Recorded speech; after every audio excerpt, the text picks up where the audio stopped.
Initiate Vigilante mode.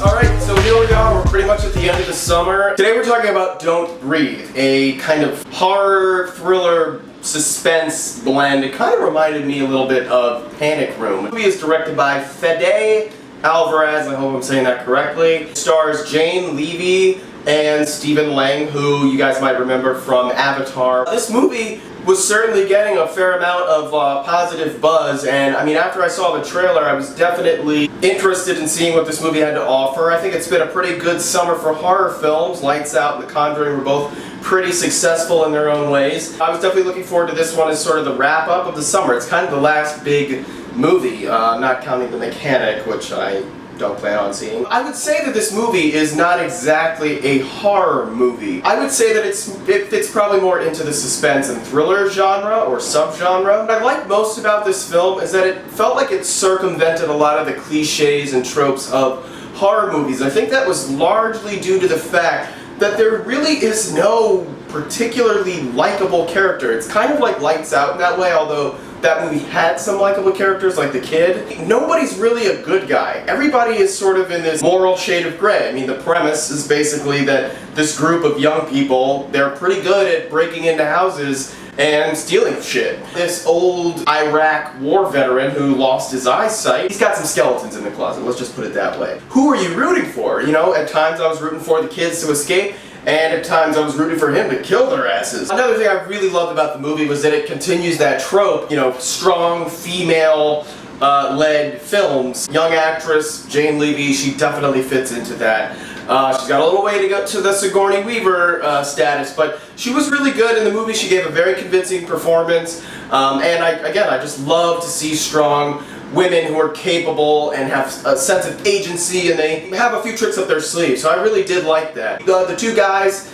in the movie, along with her, they were pretty good as well. I think Lang deserves a lot of praise and accolades for this. I guess that's why I decided to wear this one today, because he's got like a daredevil thing to him, like he can sort of operate just fine as a blind person, and obviously those Iraq war veteran skills come in handy when you're dealing with some burglars in your house. He just gave a very convincing performance, and like I said, there's some qualities to his character that you wouldn't really expect him to have, which made him a more likable character. As of now, I mean, he's my choice for Cable for this Deadpool sequel. Tell me that you don't see a resemblance, and definitely I feel like he's got that kind of grit to him as well, but, you know, I won't be upset if it's not him. It was like an audition for him. The pace is good, it was taut, it's an hour and 30 minutes, it didn't feel long, it didn't feel rushed. Maybe there could have been some more character development on certain characters, but I don't really feel like I needed that. Don't make a sequel, please. It was good. It's a one-off. They didn't waste any time on like unnecessary BS. The jump scares definitely work. Cinematography and the camera work. They play with vision and sight and darkness and light in a really cool way, and it didn't rely so much on jump scares, but the audio is what gave me more like shock value, and it was just edited very well. So as the summer is drawing to a close, it's been fun, guys. It's been fun. I would definitely say that this is a really good one to kind of ride out on. I was thinking, you know, like a B, because it was a satisfactory movie, but I definitely think it deserves a B+. It was very good. You know, they convinced me.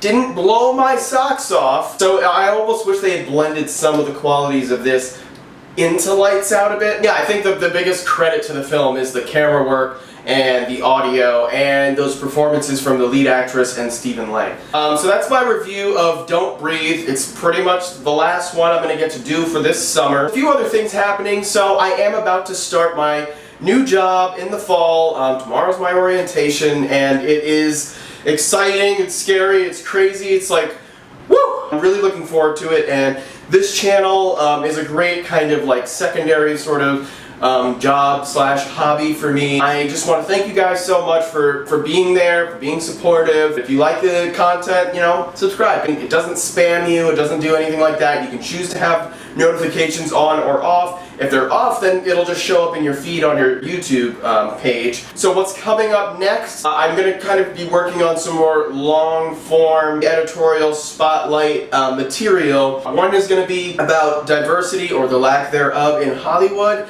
and I'm going to feature Project Bronx, who I just did a collaboration with, which was like fantastic. It was such a great time. We talked about the Get Down. I'm going to put the annotation somewhere over here so you can just click on it and check it out. So he'll be on that, and that's going to be like a little bit more documentary style. I'm thinking it's going to be done in 3 10-minute segments. Also going to do a comic book movie sort of retrospective, similar form, 10-minute intervals, and that's going to be on like sort of the genesis of comic book movies since pretty much the beginning. I'll talk about like the silent films and Max Fleischer cartoons, all the way up to Captain America: Civil War and Suicide Squad. Hey, I'm really looking forward to this year. I'm looking forward to teaching theater and getting kids excited about acting, theater, film, television, and perhaps even using this YouTube channel to sort of get them to connect with sort of this transmedia perspective. So that's what's happening with Vigilante Mode Reviews. I'm really so thankful to you guys out there for being a part of this journey with me. Don't forget to hit that subscribe button. Until next time. Vigilante mode deactivate.